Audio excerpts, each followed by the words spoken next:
La Grande Pyramide de Gizeh. Plus qu'un simple tombeau, c'est en fait l'un des plus grands défis d'ingénierie de toute l'histoire.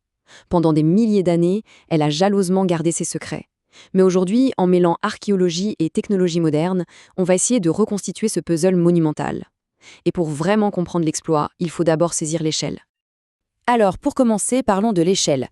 À l'origine, la pyramide s'élevait à 146,58 mètres. Pour se faire une idée, c'est l'équivalent d'un immeuble de 50 étages, mais construit il y a 400-500 ans, et avec une précision qui, encore aujourd'hui, laisse nos propres ingénieurs pantois. Ensuite, il y a le poids.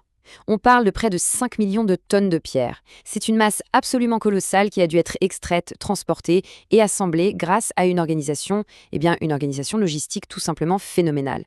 Et c'est là que ça devient complètement fou. Sur une base qui fait plus de 5 hectares, l'erreur de niveau est de seulement 2,1 cm.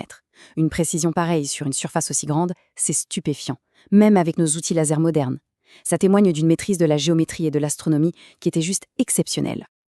Alors, la question que tout le monde se pose, comment ont-ils fait? Ce n'est pas une histoire de magie, mais bien d'ingéniosité pure. Et pour y répondre, il faut examiner chaque pièce du puzzle, les matériaux, les gens qui ont travaillé dessus et bien sûr, les techniques de construction. Avant même de poser la toute première pierre, il a fallu mettre en place une machine logistique absolument sans précédent. Il fallait trouver les bons matériaux, les amener sur place et mobiliser une main-d'œuvre gigantesque. C'est ça, le véritable fondement du projet. On a utilisé 3 types de pierres, chacun choisi pour ses propriétés. Le calcaire du coin pour faire la masse, le calcaire blanc très fin de Toura pour le parement extérieur qui était tout lisse, et enfin, le granit rose d'Assouan pour les pièces maîtresses à l'intérieur. Mais le point crucial ici, c'est la distance. Le granit, lui, a voyagé sur plus de 900 km. C'est un défi logistique immense qui a demandé une maîtrise parfaite du Nil. Et ce qui est incroyable, c'est qu'on a une preuve directe de cette logistique, le journal de Mémer. C'est le seul et unique témoignage écrit de l'époque qui nous soit parvenu. Il décrit très précisément le transport par bateau des blocs de calcaire. Ça confirme bien une organisation d'État super centralisée qui gérait les flux de matériaux avec une efficacité redoutable. D'accord, mais qui a fourni toute cette force de travail? L'image populaire, celle qu'on a un peu tous en tête via les films, c'est celle des esclaves qui triment sous le fouet. Sauf que l'archéologie moderne nous raconte une histoire radicalement différente, grâce aux fouilles de la cité des ouvriers.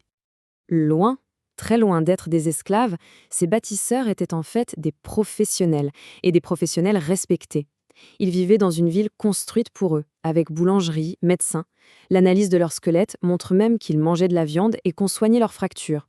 C'était un vrai projet national, une œuvre collective portée par des artisans fiers de leur boulot.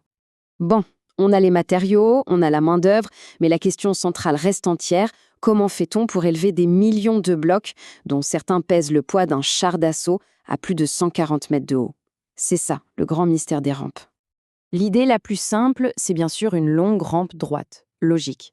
Sauf que les calculs montrent très vite que c'est juste impossible. Pour garder une pente qu'on peut utiliser, la rampe aurait nécessité plus de matériaux que la pyramide elle-même. Bref, c'est un non-sens logistique. Alors, on a pensé à d'autres théories. La rampe en zigzag, par exemple. Mais là, 2 gros problèmes. Comment on fait tourner des blocs de plusieurs tonnes dans des virages aussi serrés? Et surtout, comment on pose et on polit le parement extérieur si toutes les façades sont encombrées par la rampe? La théorie de la rampe interne en spirale, elle, résout ce problème en laissant les faces extérieures complètement libres. C'est là qu'une solution vraiment élégante a été proposée par l'architecte Jean-Pierre Houdin. Il a imaginé un modèle hybride. D'abord, une rampe externe, bien droite, pour construire le premier tiers. Ensuite, les matériaux de cette même rampe sont réutilisés pour construire une deuxième rampe, mais cette fois-ci à l'intérieur de la pyramide, qui serpente jusqu'au sommet. Et ce qui est vraiment fascinant, c'est que cette hypothèse d'architecte est aujourd'hui soutenue par la physique des particules. Le projet Scan Pyramide, qui utilise des particules cosmiques pour sonder l'intérieur de la pyramide, a révélé de grands vides qui correspondent potentiellement au tracé d'une telle rampe. La science du XXIe siècle est peut-être en train de confirmer l'ingéniosité du XXVIe siècle avant notre ère. La construction extérieure, c'est une chose, mais le génie des bâtisseurs se révèle aussi, et peut-être même surtout, dans les solutions qu'ils ont inventées pour protéger les structures vitales qui se trouvent au plus profond de la pyramide. Au cœur de la pyramide, pour protéger la chambre du roi, on trouve une innovation absolument stupéfiante, les chambres de décharge. Les architectes savaient très bien que le poids de la structure allait écraser la chambre funéraire, alors ils ont conçu ce système ultra ingénieux pour dévier la pression colossale de la pierre. C'est un véritable chef-d'œuvre de mécanique des structures. Ils ont utilisé des poutres de granit d'un seul bloc, de 73 tonnes, pour créer ces vides qui agissent comme un bouclier. C'est la preuve qu'ils avaient une compréhension vraiment avancée de la répartition des forces et de la résistance des matériaux. Mais alors, comment ils ont fait pour hisser de telles poutres? La réponse se trouve peut-être dans la grande galerie elle-même. Loin d'être un simple couloir, aussi impressionnant soit-il, sa conception unique suggère qu'elle avait un rôle technique.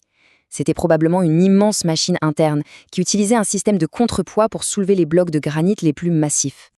Alors, que faut-il retenir de tout ça? La Grande Pyramide, ce n'est pas juste une merveille architecturale, c'est surtout le symbole du potentiel humain quand il est organisé.